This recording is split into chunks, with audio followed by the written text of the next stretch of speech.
Le Saint-Esprit conduit les choses comme il veut. Et je suis certain que plusieurs ont été bénis. Amen. Amen. Amen.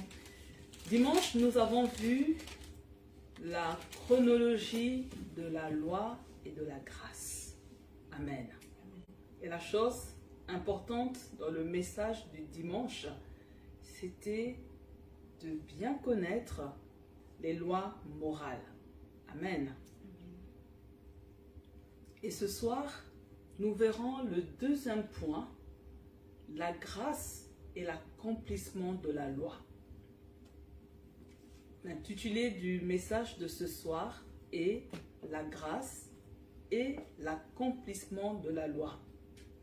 Je sais souvent que ce genre de message, grâce, loi, c'est souvent lourd, mais c'est important. Un enfant de Dieu doit bien connaître la distinction. Amen. En 1, nous allons voir que Jésus est venu accomplir la loi à notre place. Voici ce que dit Matthieu, chapitre 5, le verset 17. Matthieu, chapitre 5, verset 17. Ne croyez pas que je sois venu pour abolir la loi ou les prophètes. Je suis venu non pour abolir, mais pour accomplir. C'est Louis II qui le dit. Voici ce que Français courant nous dit. Ne pensez pas que je sois venu supprimer la loi de Moïse et l'enseignement des prophètes. Je ne suis pas venu les supprimer, mais pour leur donner tout leur sens. Amen. Nous devons savoir, bien-aimés, que l'expression « la loi ou les prophètes » parle de tout l'enseignement contenu dans l'Ancien Testament. C'est pour ça que lorsque vous lirez dans le... Mais c'est vraiment la totalité de l'Ancien Testament. Que devons-nous savoir? La loi pour les Juifs.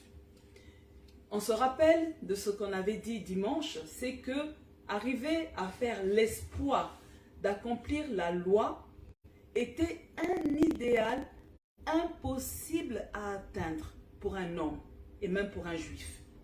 Amen. On a vu qu'il y avait plus de 600 lois à côté des 10 commandements et que pratiquement c'était difficile de les respecter. C'était un idéal, mais pas facile. Même si on a une mémoire d'éléphant, je peux vous rassurer qu'il y aura toujours un article de loi qu'on va zapper. Amen.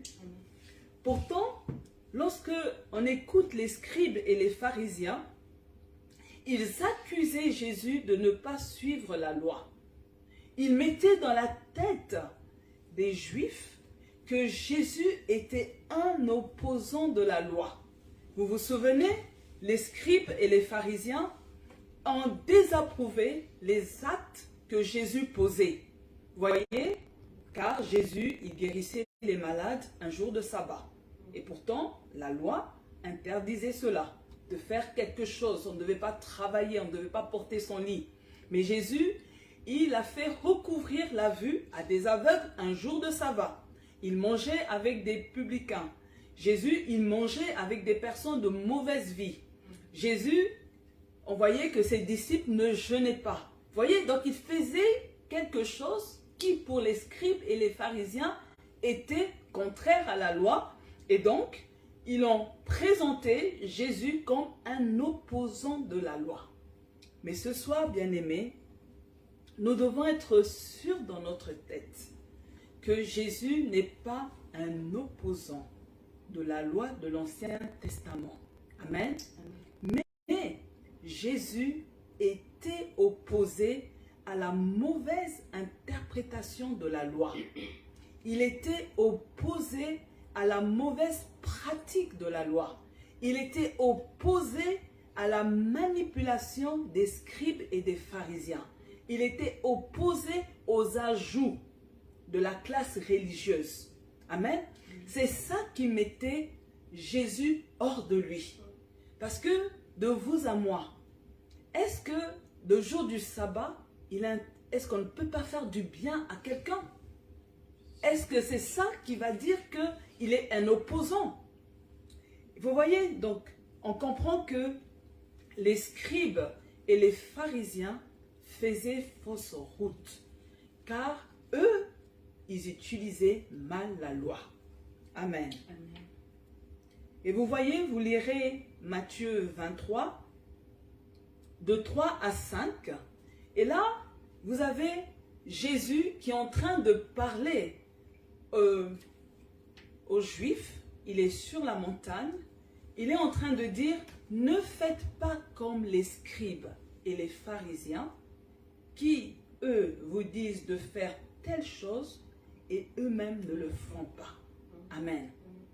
Et il leur demande que ils accomplissent toutes leurs œuvres de façon que les hommes les remarquent.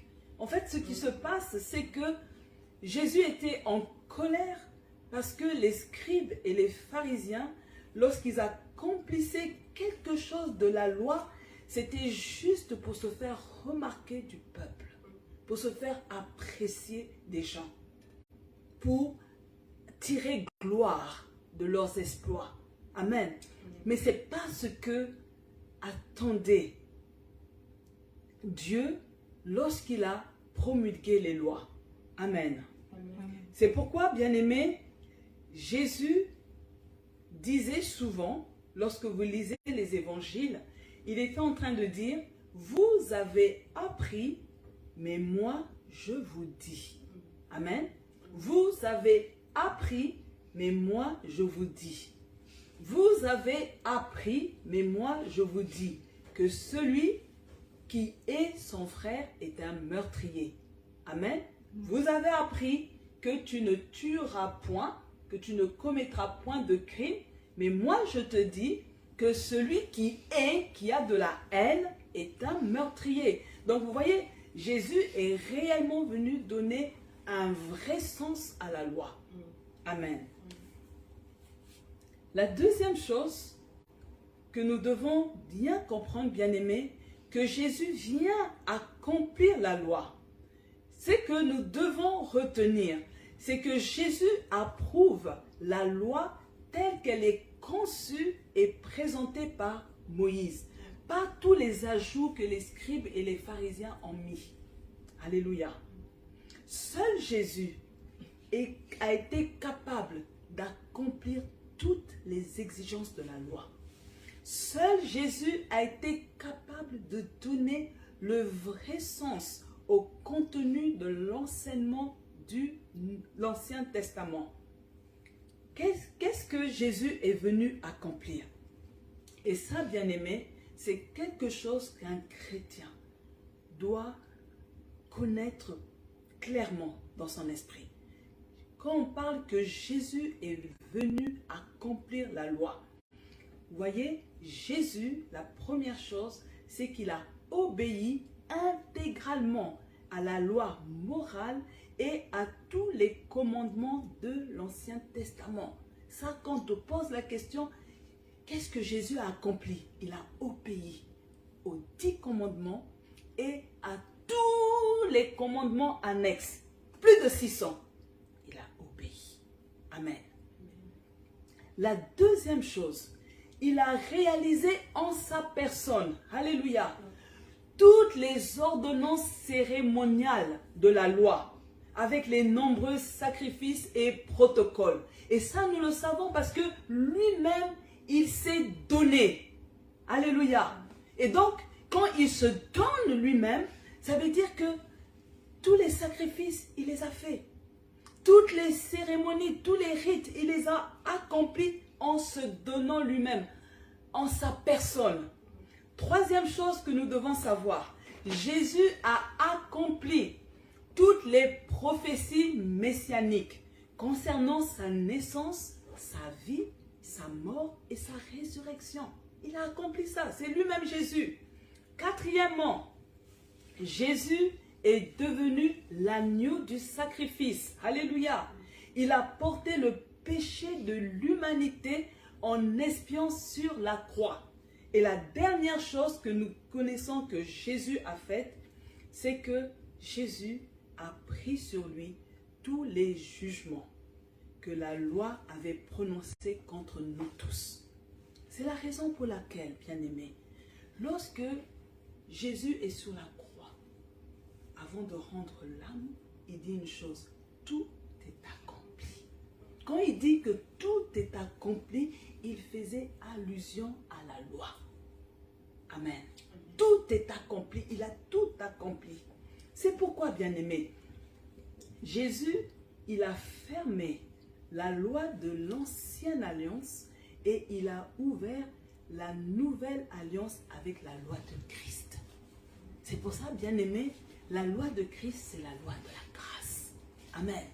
Nous sommes sous la loi de la grâce. Alléluia. Donc, on comprend que, bien-aimés, que Jésus, il n'est pas venu abolir la loi.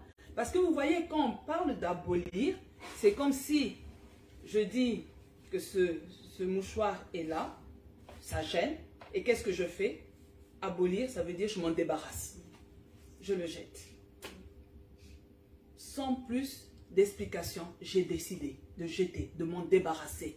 Non. Jésus, lui, il vient accomplir jusqu'au bout, afin que ceux qui vont croire en lui n'aient plus besoin de le faire. Alléluia. C'est ça. C'est pour ça que, bien-aimés, nous devons être fiers d'appartenir à Dieu. Nous devons être fiers d'être des enfants de lumière. Nous devons être fiers d'être des enfants de Dieu. Parce que Jésus, il a fait tout ça pour qu'aujourd'hui, toi, parce que tu crois en lui, tu n'as plus rien à faire à ce sujet. Il a tout accompli pour toi. Amen. Alléluia. Amen. En deux, Jésus-Christ a subi le châtiment de la loi à notre place. Cela veut dire, bien-aimé, que Jésus est devenu pécheur devant la justice de Dieu. Et pourtant, on dit qu'il n'avait commis aucun péché, mais il a fait tout cela pour toi. En croyant en lui, nous sommes justifiés par la grâce. Maintenant, bien-aimé, comment moi, en tant qu'enfant de Dieu, je veux comprendre la justification? Parce que je suis justifié par ce que Jésus a fait. La première chose que nous devons savoir, être justifié, c'est être pardonné. Amen. Amen. Il y a des enfants de Dieu qui ne croient pas au pardon. Ils n'arrivent pas à se pardonner leurs manquements, leurs erreurs. Alléluia.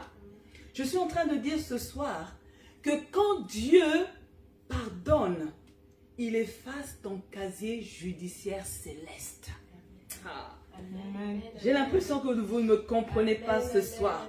Vous savez que sur terre, quand on commet des fautes, on a un casier judiciaire. Mais je suis en train de dire, même quand tu commets des péchés, tu as un casier judiciaire. C'est ça que le diable vient, parce que lui, il lit ton casier judiciaire et il vient t'accuser. Mais là, quand tu reçois le pardon de Dieu, le sang de Jésus efface ton casier judiciaire céleste au nom de Jésus. Amen. Et vous lirez Romains 4, 7 à 8, rapidement. Romains chapitre 4, 7 à 8.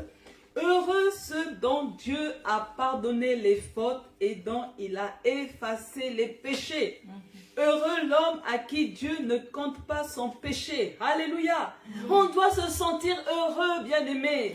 Même si les gens du dehors nous rappellent nos péchés. Mais toi, sois certain que Dieu a effacé, grâce à Jésus, ton casier judiciaire céleste au nom de Jésus. Amen. La deuxième chose, être justifié, c'est être sauvé de la colère de Dieu. Alléluia. La justification nous épargne de la colère à venir.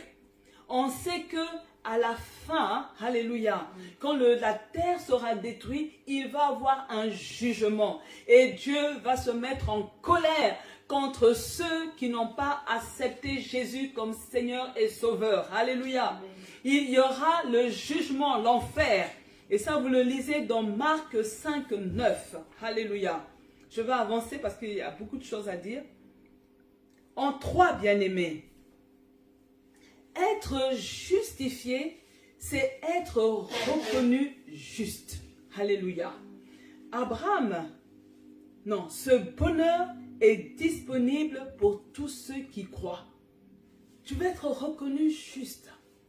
Tu dois croire.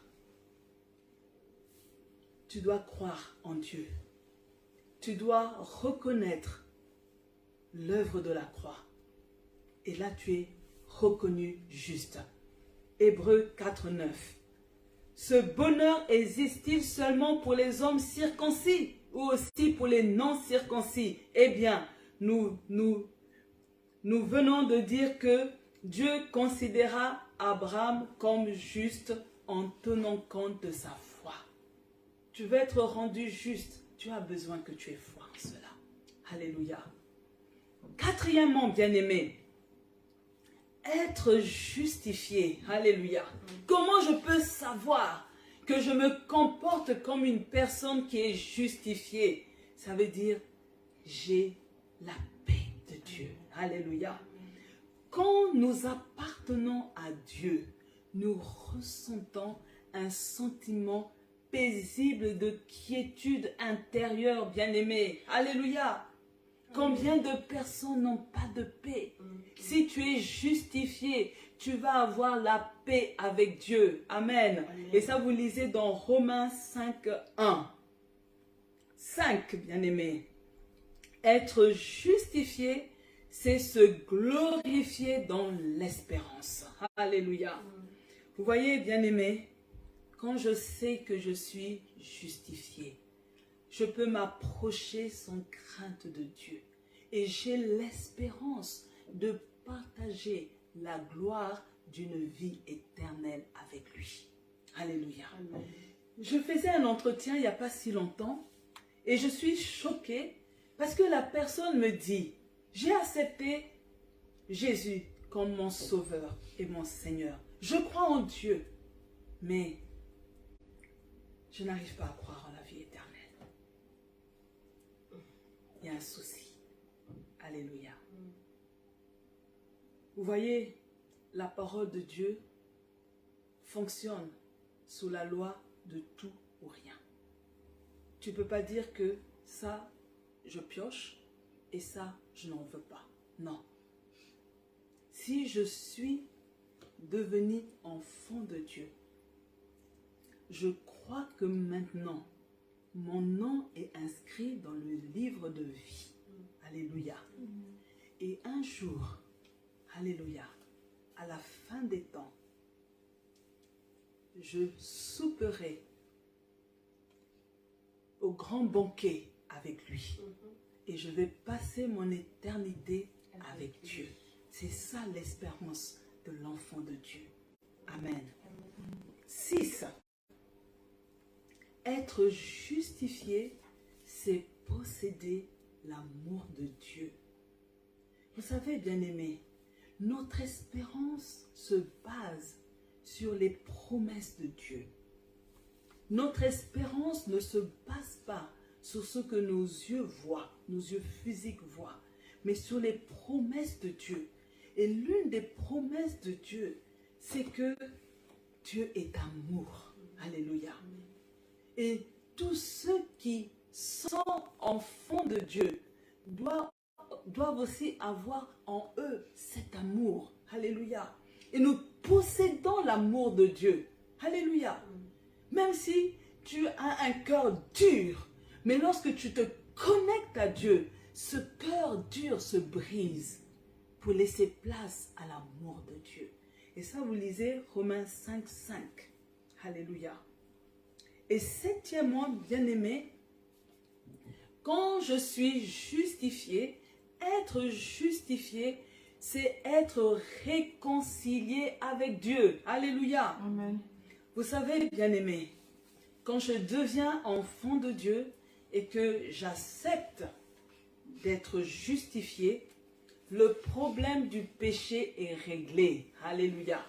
Parce que je sais que à la crucifixion et la mort de Jésus m'ont permis de me réconcilier avec Dieu. Aujourd'hui, je peux appeler Dieu mon papa, Abba Père. Dieu est mon Père. Alléluia. Je n'ai pas de doute. Je peux m'approcher de Dieu avec assurance. Parce que Jésus m'a réconcilié avec Dieu. Et vous savez, bien-aimés, en ce premier trimestre, il est important, alors que nous sommes dans l'année de la grâce, et Dieu va nous surprendre dans beaucoup de domaines, il faut que tu sois sûr que tu es justifié. Alléluia. Tu ne dois pas douter dans ton cœur de ces 7 points de la justification, que tu es justifié au nom de Jésus. Nous sommes parfaitement justifiés par la grâce de Dieu. Je suis en train de dire à une personne, quand tu es sûr que tu es justifié, personne n'a le droit de t'accuser. Personne n'a le droit de te condamner. Alléluia. Je suis en train d'annoncer à une personne, tu es un élu de Dieu. Alléluia. Tu dois savoir qui tu es. Alléluia. Tu es justifié. Tu ne dois pas en douter. Combien de personnes sont démolisées parce qu'une personne a dit quelque chose de travers à leur sujet? Amen. Non, bien-aimé, laisse les gens parler. Laisse les gens faire leur appréciation de ta personne. Mais toi, dans ton cœur, ne doute pas. Tu es justifié. Amen. Tu es un élu de Dieu au nom de Jésus. Amen. Amen. Le troisième point, bien-aimé, la condamnation de la loi et la justification de la grâce. Et ça, bien-aimé, l'exemple parlant, c'est cette femme adultère dont nous relate Jean 8 au verset 1 et 11.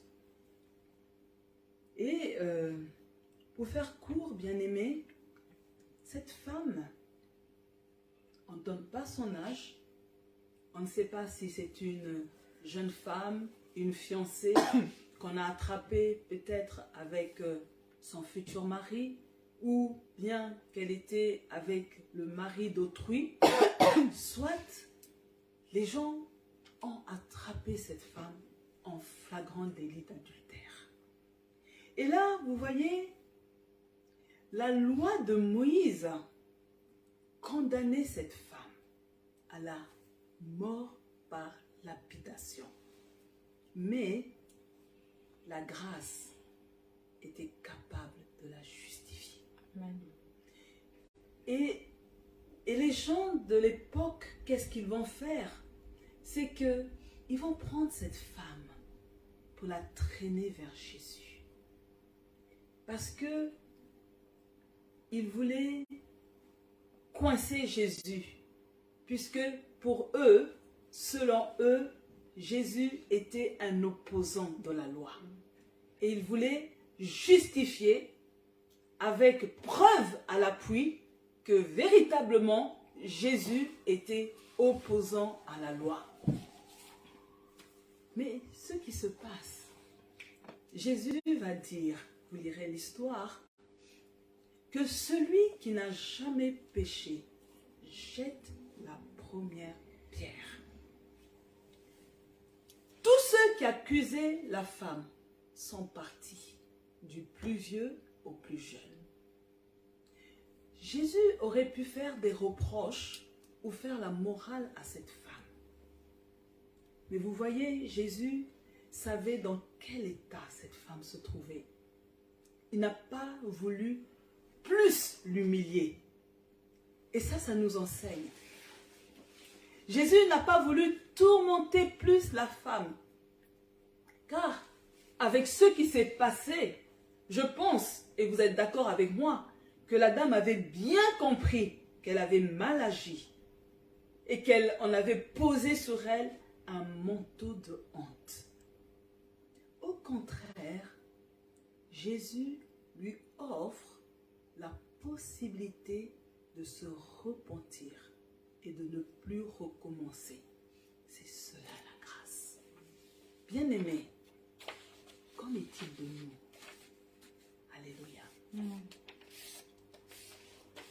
Comment nous comportons-nous vis-à-vis d'une personne qui tombe en disgrâce, qui commet une faute, qui commet un péché?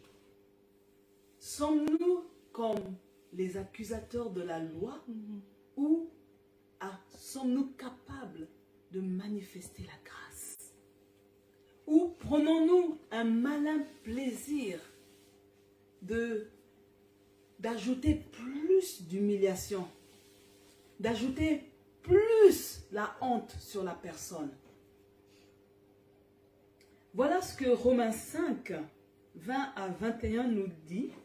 Romains chapitre 5, 20 à 21. La loi est intervenue et alors les fautes se sont multipliées. Mais là où le péché s'est multiplié, la grâce a été bien plus abondante encore. D'autres versions disent la grâce a surabondé. Verset 21, ainsi, de même que le péché a manifesté son pouvoir de mort, de même la grâce de Dieu manifeste son pouvoir salutaire pour nous conduire à la vie éternelle par Jésus-Christ notre Seigneur. On comprend ici, bien-aimés, que la loi met en évidence l'abondance du péché en le cataloguant. Et souvent, c'est ce qu'on fait, on catalogue les gens, on les pointe du doigt. Ah, regarde, elle est dans l'adultère. Ah, regarde, elle s'enivre. Ah, regarde, elle va en boîte. Ah, regarde, elle sort avec un tel. Par contre, la grâce met en évidence la surabondance de l'amour de Dieu en la répandant dans le cœur du croyant. Vous voyez, bien-aimés, tous ceux qui sont déclarés justes par la grâce auront part à la vie éternelle. Et nous, bien-aimés, nous devons nous battre. Comme a dit Karine, demain, c'est l'évangélisation. Nous devons nous battre pour présenter aux gens la grâce de Dieu. Pour faire sortir en 4, nous voyons la loi et le sacrifice sous la grâce. Un enfant de Dieu doit être capable d'avoir la maîtrise de ce sujet, de ce sous-thème. Sous la loi, il y avait beaucoup de sacrifices. On devait offrir à Dieu pour le pardon des péchés et chaque année des animaux. Le sang des animaux couvrait seulement le péché. Vous imaginez? Des milliers d'animaux qu'on égorgeait pour qu'ils nous couvrent seulement le péché. Alléluia. Voici ce que Romains 10, 1 à 4 nous dit. La loi de Moïse n'est pas la représentation exacte des réalités, elle n'est que l'ombre des biens à venir. Elle est tout à fait incapable de rendre parfaits ceux qui s'approchent de Dieu. Comment le pourrait-elle avec ses sacrifices toujours les mêmes que l'on offre année après année indéfiniment? Alléluia. Si ceux qui rendent un tel... Non, je vais aller au verset 4. Car le sang des taureaux et des boucs ne pourra jamais enlever les péchés. Alléluia.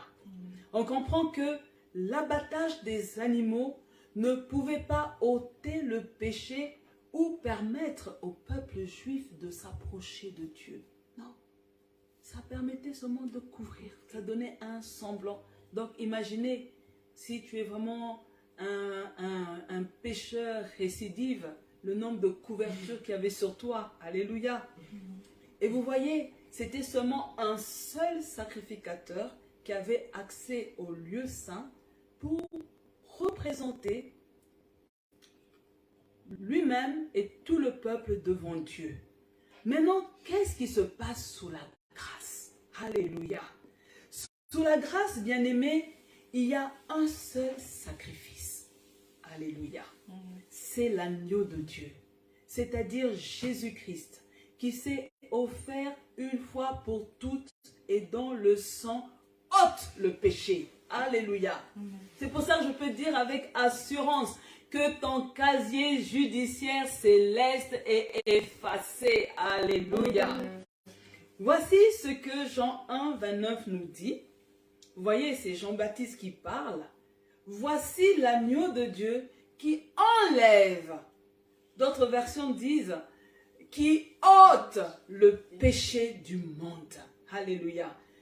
Voyez, Jean-Baptiste présente à ses fidèles, même à ses disciples, aux curieux qui étaient là, Jésus comme le représentant divin qui est capable d'expier le péché, qui est capable d'enlever le péché. Alléluia.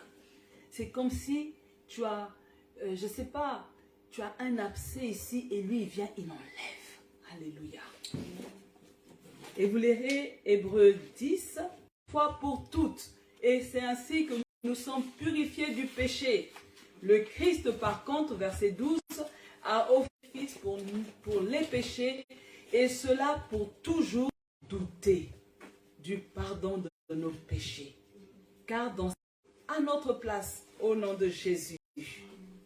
Notre dernier point de ce soir, bien-aimés, c'est que nous devons connaître la sacrificature sur la grâce. Alléluia. Nous savons, bien-aimés, que sous la loi, il y avait un sacrificateur humain, un sacrificateur pécheur, mortel, faillible. Amen. Ce sacrificateur offrait des sacrifices pour tout le peuple. Ce souverain sacrificateur entrait une seule fois par an dans le lieu saint pour obtenir le pardon du peuple de Dieu. Exemple, vous avez Aaron et ses fils. Vous lirez dans Exode 28, 41.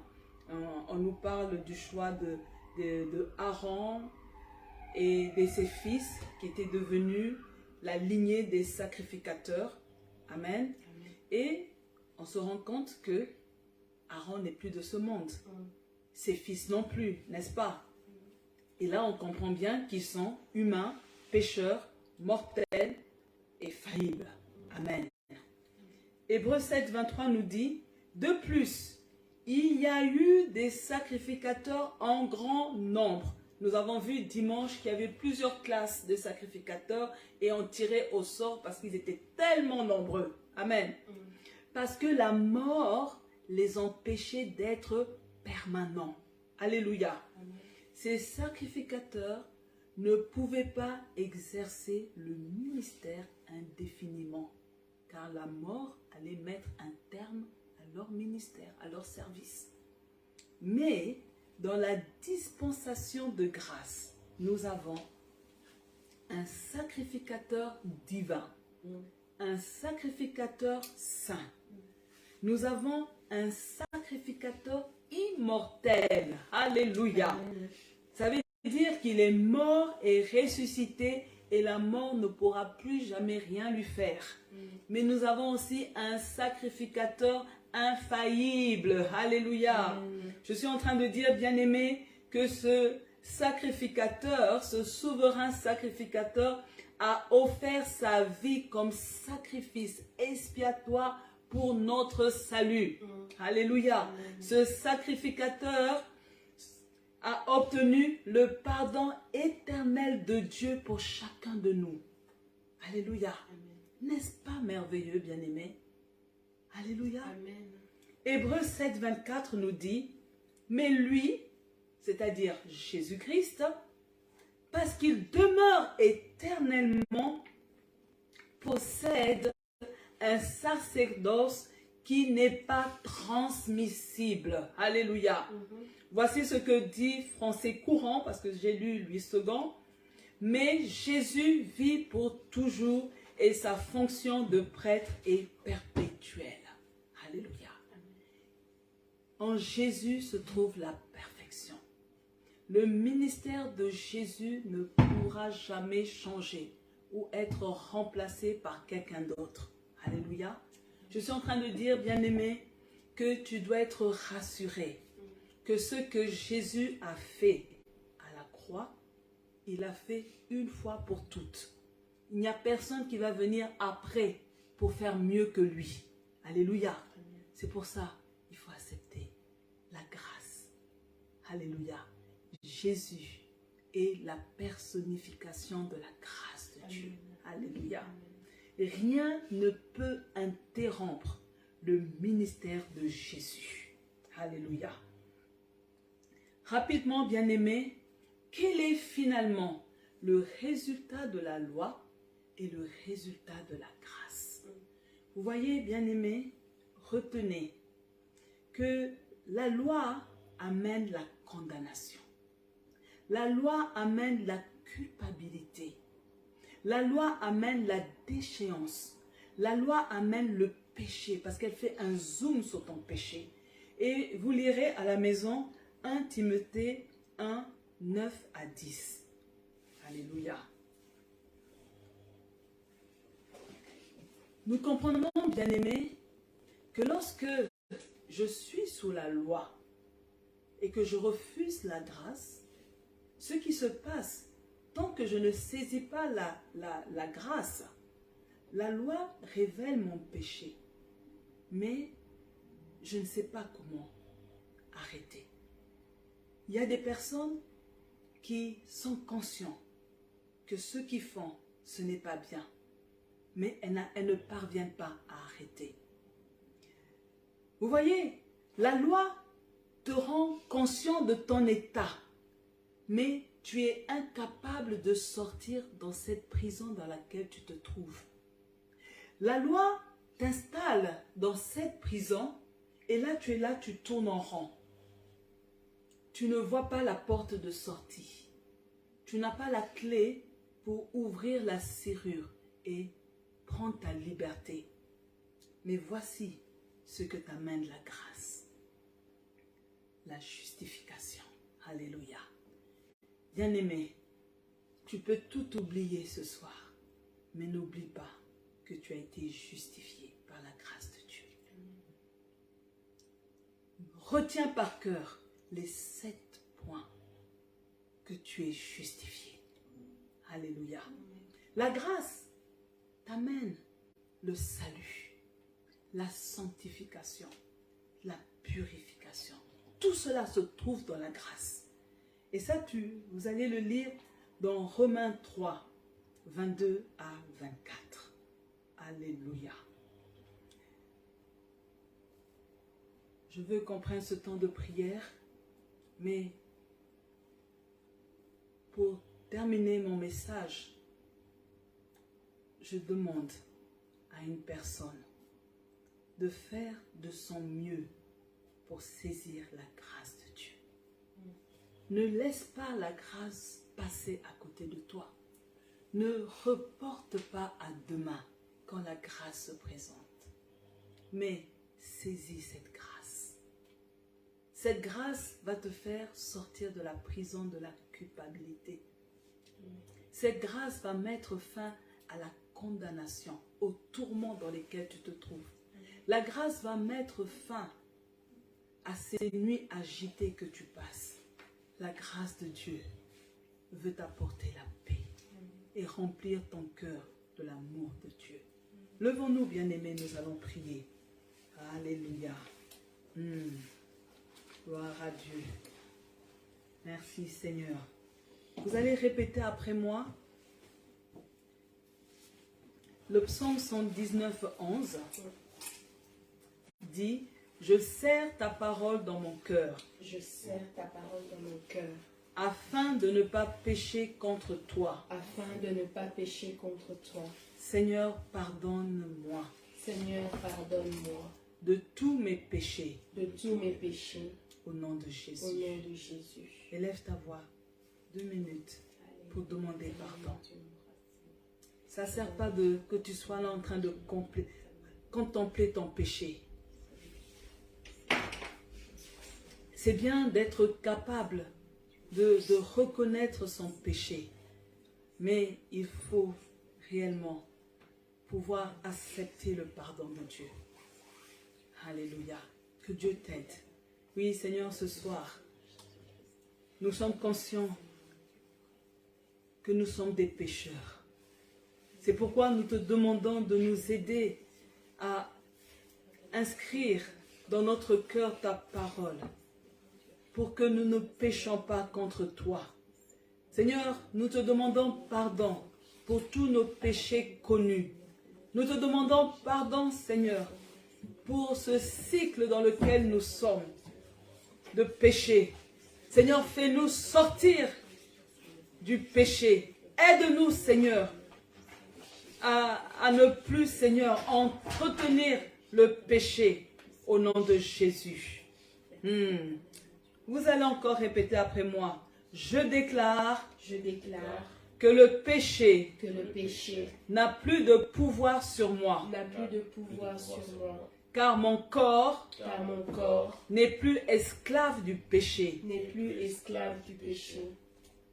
Commence à le proclamer sur ta vie. Oui, Seigneur, je déclare pour ton peuple que le péché n'a plus de pouvoir dans leur vie au nom de Jésus. Je déclare que le péché n'a plus de pouvoir sur toi au nom de Jésus. Tu n'es plus esclave du péché. Tu n'es plus esclave du péché. Dieu te donne la capacité de dominer et de résister au péché au nom de Jésus. Amen. Nous allons prier encore, bien-aimés. Nous allons demander la grâce de marcher selon la vérité de l'évangile. Alléluia. Nous ne voulons pas être des auditeurs oublieux. Alléluia. Que la parole de Dieu que nous entendons prenne forme en nous, prenne forme dans notre cœur pour nous aider à marcher en nouveauté de vie. Élève ta voix. Oui, Seigneur, Dieu de gloire, ce soir, nous sommes en train de prier pour que tu nous donnes la capacité de marcher en nouveauté de vie. Père éternel, nous voulons, Seigneur, mettre en pratique ta parole. Nous ne voulons pas, Seigneur, juste l'écouter et marcher selon notre propre vouloir. Nous ne voulons plus accomplir les désirs de la chair, mais Seigneur, nous voulons, Seigneur, suivre les désirs de l'esprit. C'est pourquoi, Seigneur, aide-nous à pouvoir marcher en nouveauté de vie. Au nom de Jésus. Amen. Vous allez répéter après moi. Jésus a dit, je ne te condamne pas. Va et ne pêche plus.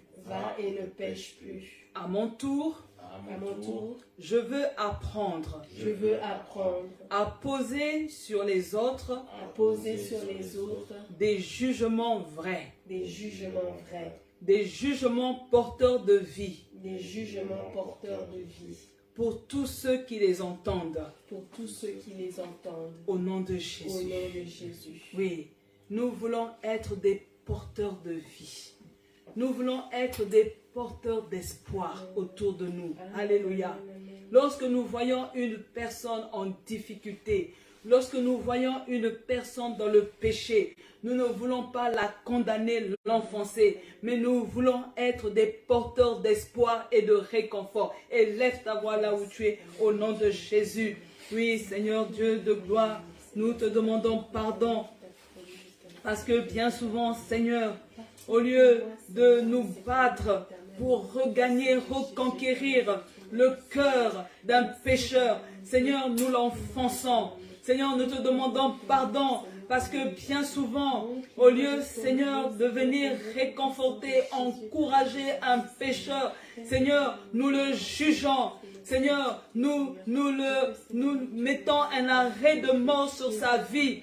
Mais Seigneur, nous ne voulons plus une telle attitude. Nous voulons que les choses changent à notre niveau. Seigneur, nous voulons changer notre mode de fonctionnement. Nous ne voulons plus, Seigneur, condamner, Seigneur, les uns et les autres. Mais nous voulons, comme Jésus, dire, va et ne pêche plus. Nous voulons, Seigneur, montrer l'amour de Dieu autour de nous. Nous voulons avoir, Seigneur, de la compassion pour les pécheurs. La compassion, Seigneur, pour les hommes et les femmes qui ont difficile de se libérer du péché. Seigneur, nous voulons, Seigneur, être un réconfort, Seigneur, un soutien, Seigneur, pour les aider à sortir de leur situation compliquée. Seigneur, nous voulons être des porteurs de vie au nom de Jésus. Amen. Alléluia. Nous allons encore déclarer, Seigneur, purifie mon cœur. Purifie mon cœur. Console mon cœur. Console mon cœur. Et guéris mon âme. Et guéris mon âme. Là où il y a de l'affliction. Là où il y a de l'affliction. De la colère. De la colère. Ou de l'amertume. Ou de l'amertume. Oui, bien-aimés. Beaucoup d'enfants de Dieu ont de l'amertume, de la colère dans leur cœur. Mais la Bible dit que seuls ceux qui ont un cœur pur verront Dieu. C'est pour ça que nous voulons que Dieu puisse guérir notre âme et consoler nos cœurs. Qu'il retire l'affliction, qu'il retire la colère ou l'amertume de notre cœur. Élevons la voix. Oh Seigneur Dieu, ce n'est pas facile, Papa. Lorsque nous sommes victimes de méchanceté, nous avons un désir de vengeance. Seigneur, lorsque les gens nous font souffrir, Papa, nous avons de la colère dans notre cœur. On a envie de dire que c'est humain, que c'est normal. Mais Seigneur, on n'oublie pas, Seigneur, que tu veux que nous ayons un cœur pur. C'est pourquoi, Père éternel, ce soir, je viens te demander de consoler nos cœurs. Je viens te demander de guérir notre âme. Viens guérir, Seigneur, notre âme. Viens retirer, Seigneur, toute semence d'amertume. Viens retirer toute racine de colère. Toute affliction, Seigneur, fais-la disparaître dans notre cœur. Cette envie de vengeance, Seigneur, que cela sorte de notre vie, de nos pensées. Au nom de Jésus-Christ. Amen. Nous allons encore répéter après moi. Seigneur, permets-moi de ressentir un sentiment paisible, de quiétude intérieure. Oui, bien-aimé, ce n'est pas un slogan, ce n'est pas impossible. En tant qu'enfant de Dieu, nous pouvons ressentir un sentiment paisible de quiétude intérieure. Amen. Nous pouvons au quotidien vivre avec la paix intérieure, connaître la paix du cœur. Alléluia. Élève ta voix, demande-le. Oh Seigneur, Seigneur, ce soir, fais-nous sortir de l'agitation, fais-nous sortir des tourments, fais-nous sortir des troubles, Père. Nous ne voulons plus, Seigneur, avoir ce genre de sentiments en nous. Seigneur, nous prions ce soir pour que tu nous fasses ressentir, Seigneur, à l'intérieur de nous, une paix, Seigneur, véritable, un sentiment paisible de quiétude intérieure, parce que toi, tu es le Dieu véritable. Seigneur, tu as dit que tu nous donnes ta paix, pas comme le monde la donne. Seigneur, nous voulons réellement, nous, enfants de Dieu, vivre dans la paix au nom de Jésus. Amen. Au nom de Jésus-Christ. Et notre dernier point de prière pour ce soir, c'est de dire, Seigneur, donne-moi la grâce de ne pas douter par incrédulité au sujet des promesses de Dieu. Amen. Oui, bien-aimé, la grâce, elle est disponible. Nous ne devons pas être incrédules. Élève ta voix là où tu es. Éternel, nous te disons merci. Ce soir, Seigneur, nous refusons de douter par incrédulité au sujet des promesses divines. Nous savons, Seigneur, que tes promesses sont oui et amen. Nous savons que lorsque tu parles, ce que ta bouche dit, ton bras est capable de l'accomplir. Alors, Père, sois béni pour tout ce que tu fais pour chacun de nous. Sois béni, Seigneur, pour cette grâce que tu donnes à tes enfants de pouvoir, Seigneur, croire au sujet de tes promesses. Au nom de Jésus, nous disons Amen. Amen. Seigneur, nous te disons merci pour ce soir. Nous te disons merci, Seigneur, pour ta parole. Nous te disons merci pour cet éclairage que tu nous donnes au sujet de la loi et de la grâce. Nous te disons merci, Seigneur, de nous rappeler que nous sommes justifiés.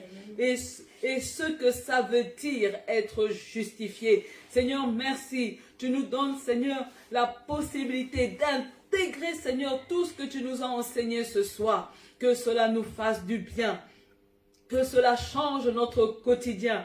Que cela change notre manière de fonctionner. Oui, nous voulons réellement être des porteurs d'espoir autour de nous. Que toute la gloire te revienne. Au nom de Jésus, nous disons Amen. Amen. Amen. Amen. Bien-aimés, nous vous attendons dimanche. Nous aurons un invité, le prophète John Tebby sera notre orateur. Et si toi, tu ne peux pas être là, je te demande d'inviter des personnes à venir se joindre à nous. Notre culte dimanche est à 9h30 jusqu'à 11h30, boulevard du Triomphe, 173, Oderghem, arrêt Chirec, en bus, c'est le bus 71, arrêt Delta en métro. Amen. Amen. Que Dieu vous bénisse, que Dieu fasse luire sa face sur chacun de vous et qu'il vous accorde sa paix. Amen. Soyez bénis et un excellent week-end. À très bientôt. Au revoir.